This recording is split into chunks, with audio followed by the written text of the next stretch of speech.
This what if was requested by Maurice Marvolo Maximilian on what if Dragon Ball characters could draw from the same pool of ki. Essentially, they would have the ability to access the entirety of one's ki for a limited time before it returns to them. In other words, giving them the power of friendship, or Yujo power, rather than loaning a percentage as with Kaior's methods. As such, some level of camaraderie, familiarity, and trust is also needed for one to access this. With that said, it would be quite an advanced ki technique, with it not becoming known to Goku and his allies until he's taught it by Popo. The first instance in which this changes things is against Nappa, where Kuririn and Chaozu add their ki to Ten Shinhan's and have him cause Nappa to have to take the fight seriously and calm himself, at which point his advantage is as great as usual. Nappa then requests Vegeta grant him Yujo power to defeat Goku, but Vegeta's solitary mindset makes it impossible. Events then proceed as normally until Goku arrives on Namek, where Jis grants his ki to Bata, though enough that Goku has to stay at his full power rather than have bursts of his ki. His superior battle power and martial arts skill has him still trounce Bata. The next change is when Piccolo fights third form Frieza, where Gohan and Kuririn give him their ki as he quickly overpowers Frieza, who is forced to use his speed to create enough distance to transform, at which point Vegeta makes his demand to Kuririn. Vegeta pleads to the others to grant him their ki when Frieza proves too much, but not enough time has passed for them to recharge and use the ability fully. Events then go in the same for the battle on Namek. Where things fully take a turn though is when the Dragon Team face 17 and 18, with 17 viewing their combined efforts as disadvantageous to 18. Piccolo takes in Kuririn and Ten Shinhan's ki before transferring most of it to Trunks through the method he learned from Kaior, keeping just enough to get in 17's way while Trunks' superior power and a 2v1 situation with Vegeta allows him to obliterate 18 with a combined attack before she gets a chance to create a barrier. At that point, things become personal as 17 shows no mercy to any of the group, but still decides to treat getting to Goku as a game. Goku, Gohan, and Yamcha being all that's left to oppose 16 and 17, has Goku use the Room of Spirit and Time with Gohan as soon as he recovers. Yamcha is the one to oppose 17 in vain when he arrives at Kame House, but tells 17 Goku is still at the Shinden, when knowing there's nothing 17 can do to him now. 17 still gets rid of all those at Kame House when having gotten a taste for taking lives, and heads there with 16, arriving atop the Shinden as Goku and Gohan emerge. Goku takes long enough with 17 and 16 in trying to understand if they are those who can be reasoned with, that 16 grabs a hold of Goku and tells 17 to get away as he does, Gohan being told to do the same and chase after 17, before 16's explosion has him succeed in eliminating Goku, without there being a chance for Trunks to find a remote, go back to his world, and allow Cell's actions to occur as they would. Cell never comes to the past, and the artificial human threat ends there, with Gohan as the last one left. Goku uses up his one day in the living world far earlier to get Dende from New Namek, and revive 17's victims with the Namekian Dragon Balls, as neither Vegeta nor Kuririn can be revived with Earths. Vegeta and Trunks then use the room, and seeing Gohan's use of Super Saiyan, has Vegeta focus on the same method as Goku, which proves far more beneficial. When Trunks confronts Cell, he takes time to learn who Cell is, before getting rid of him, going back to tell everyone, and then destroying the developing Cell as usual. The lack of Goten leads to Trunks letting his status dictate his personality as a spoiled rich kid, and isn't motivated to push himself until Vegeta decides to start training him when he becomes 5, far less attuned to an earthling life without the Cell game happening, and desiring to have his son embody Saiyan ideals. Trunks ends up nowhere near as strong as usual, but does manage to still attain Super Saiyan through Vegeta's tutelage. Vegeta isn't interested in entering the Budokai, with Gohan never proven himself as someone worth surpassing, nor any of the others without Goku being there. Gohan alone being the one to go with Shin and keep Inquisitor. Upon learning of Dabura's power, Gohan immediately knows he must get help from the others, with Vegeta being very eager to fight a new opponent. However, Dabura proves more than he is prepared for until both Gohan and Piccolo lend him their ki, with Vegeta overpowering Dabura, whose magic skills are the only thing allowing him to survive. Vegeta's frustration at needing this borrowed ki to match his opponent fills him with enough rage and desire to break through his limits that he unlocks Super Saiyan 2 and defeats Dabura fairly. Though Babidi attempts to control him when seeing the evil in his heart, Vegeta has no reason to go along with it, and Babidi's ambitions are foiled. Meanwhile, Mr. Satan wins the Battle Royale legitimately, and Gohan wins the 26th Tenkaichi Budokai in order to support his family a few years later. Also, Vegeta chooses to be the one to oppose Abor and Kador, with it being a family matter. In Super's continuity, Beerus asks about the Super Saiyan gods, for which the Dragon Balls are used to bring any pure-hearted Saiyans to Earth, doing so for Tarbell and Broly. Vegeta has calmed his heart enough from the events with Dabura to be eligible to become a Super Saiyan god, with Beerus assuring Paragus doesn't attempt to plan anything against him. When Frieza is revived, him learning of several Super Saiyans on Earth has him perform Shugyo as usual, with Broly and Paragus also being present, causing the latter to become a casualty, and Broly's rage having him become a Super Saiyan, destroying Frieza, and rampaging until Vegeta arrives, at which point Beerus pacifies him by force. Seeing his strength firsthand has Beerus approve of Broly being tutored by Whis to control such power. After everyone is revived with Namek's Dragon Balls when Whis takes Vegeta there. For the Universe Tournament, Broly and Trunks take Goku and Buu's places respectively. Broly's orders to quickly win have him defeat everyone up to Hit, but causes Hit to waste enough stamina that Vegeta easily defeats him. In Trunks'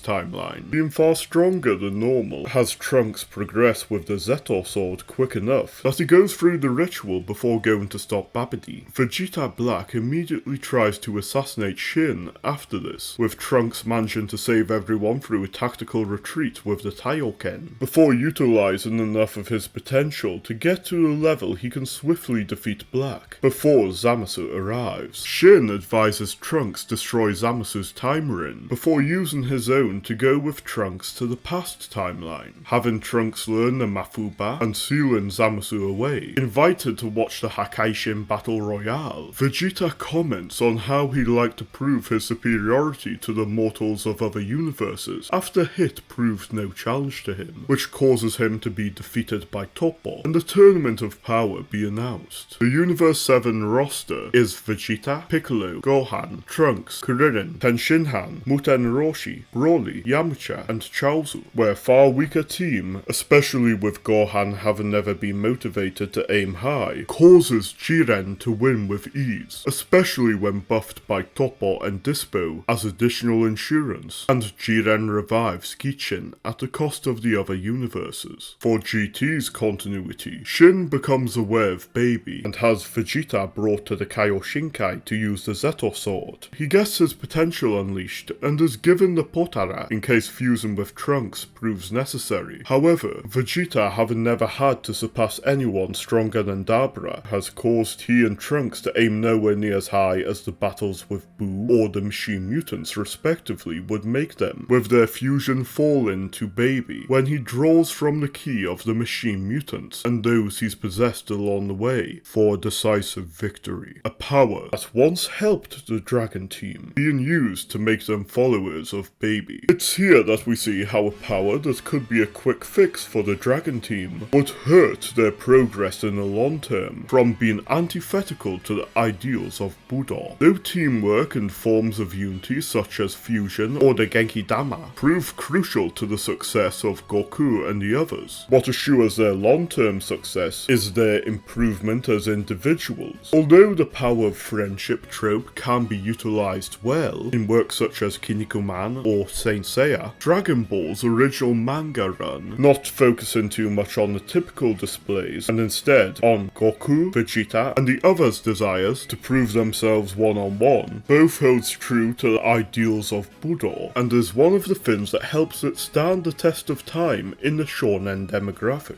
Thank you for having watched through this What If. Request your own in the comments, subscribe to be aware of when it's released, and check out these older ones. On the subject of the power of friendship, and my mention of Kinnikuman, you may want to see this video on how that manga used that trope well.